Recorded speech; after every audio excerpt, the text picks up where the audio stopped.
ஆந்திர பிரதேசத்தின் வரலாற்றில் ஒரு மைல்கல்லாக மாநிலத்தின் தலைநகராக அமராவதியை அறிவிக்கும் சந்திரபாபு நாயுடுவின் நீண்ட நாள் கனவு குடியரசுத் தலைவர் திரௌபதி முர்மு அண்மையில் ஆந்திர பிரதேச மறுசீரமைப்பு திருத்த சட்டம் 2026க்கு ஒப்புதல் அளித்ததன் மூலம் நிறைவேறியுள்ளது. இதன் மூலம் அமராவதி ஆந்திர மாநில தலைநகராக செயல்படுவதற்கு முறையான சட்ட அங்கீகாரம் கிடைத்துள்ளது. இது நாயுடுவின் மிகப்பெரிய வெற்றியாக பார்க்கப்படுகிறது. ஆனால் இனிமேல் தான் சவாலே ஆரம்பமாகியுள்ளது. ஆந்திரா புதிய மாநிலமாக உருவான போது ஹைதராபாத் போல் புதிய தலைநகரை உருவாக்க சந்திரபாபு நாயுடு விரும்பினார். அதற்காக அமராவதி என்ற ஒரு தலைநகரை விஜயவாடாவில் இருந்து 20 கிலோமீட்டர் தள்ளி உருவாக்கினார். ஆனால் 2019இல் ஜெகன்மோகன் ரெட்டி ஆட்சிக்கு வந்த பின்னர் திட்டம் முடங்கியது. மறுபடியும் 2024இல் நாயுடு ஆட்சிக்கு வந்த பின்னர் அமராவதி தலைநகர் திட்டம் வேகமெடுத்தது. ஒரு வழியாக அண்மையில் நாடாளுமன்றத்தில் அமராவதியை ஆந்திர மாநில தலைநகராக அறிவிக்கும் ஆந்திர பிரதேச மறுசீரமைப்பு சட்டம் 2026க்கு ஒப்புதல் பெறப்பட்டது. இதற்கு குடியரசுத் தலைவரும் ஒப்புதல் அளித்தார்.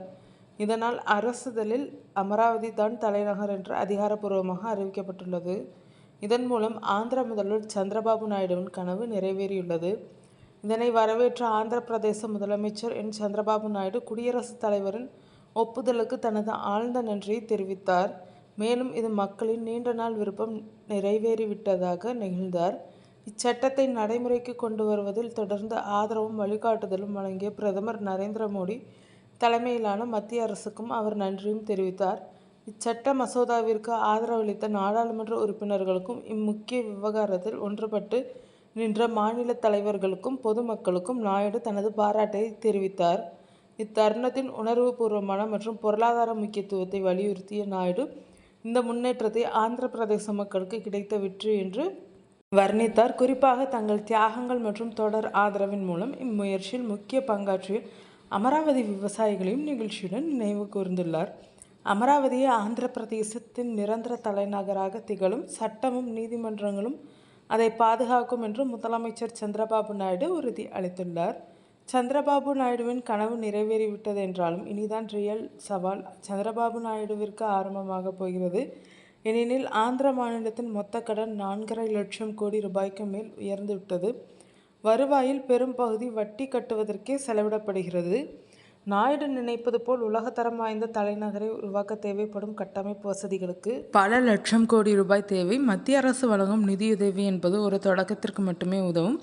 முழு திட்டத்தையும் முடிக்க நிச்சயம் போதாது. அத்துடன் கடந்த சில ஆண்டுகளாக திட்டத்தில் ஏற்பட்ட தேக்கம் சர்வதேச முதலீட்டாளர்கள் மற்றும் உலக வங்கி போன்ற அமைப்புகளை தயக்கம் கொள்ள செய்துள்ளது. நம்பிக்கையை மீண்டும் கட்டி எழுப்புவது நாயுடுவின் முன் உள்ள மிகப்பெரிய பொருளாதார சவாலாக இருக்கும். அதேபோல் ஜெகன்மோகன் ரெட்டியும் முழு மனதுடன் அமராவதியை தலைநகராக அங்கீகரிக்க வேண்டும்.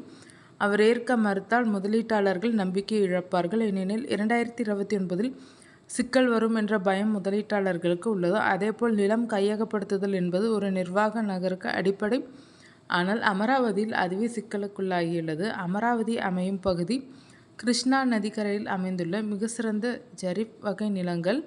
3 போகமும் விளையக்கூடிய இந்த நிலங்களை சிமெண்ட் காடுகளாக மாற்றுவதில் சுற்றுச்சூழல் ஆர்வலர்களின் எதிர்ப்பும் உள்ளது. அதே நேரம் நில ஒருங்கிணைப்பு முறையில் நிலம் கொடுத்த விவசாயிகளுக்கு வழங்கப்பட்ட வேண்டிய மனைகள் மற்றும் குத்தகை தொகை கடந்த சில ஆண்டுகளில் முறையாக வழங்கப்படாததால் எழுந்த சட்ட வழக்குகளை தீர்ப்பது அவசியம். நில உரிமையாளர்களுடன் இணக்கமான சூழலை உருவாக்குவது திட்டத்தின் வெற்றிக்கு மிக முக்கியமாகும். அதேபோல் வெறும் அரசு அலுவலகங்கள் மட்டுமே இருந்தால் காலை 9 முதல் மாலை 6 மணி வரை மட்டுமே அந்த நகரம் இயங்கும்.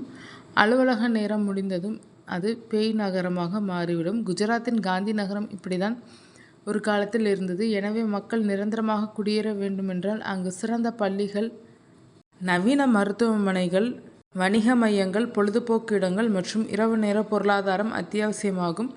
அதேபோல் அமராவதி நகரம் கிருஷ்ணா நதிக்கரையில் தாழ்வான பகுதியில் உருவாகி வருகிறது. பருவமழை காலங்களில் ஏற்படக்கூடிய வெள்ள அபாயத்தை தடுக்க பிரம்மாண்டமான வடிகால் அமைப்புகளை உருவாக்குவது மிகவும் கடினமான மற்றும் செலவுமிக்க பணியாக இருக்கும். எல்லாவற்றையும் நாயுடு சரி செய்ய வேண்டும்.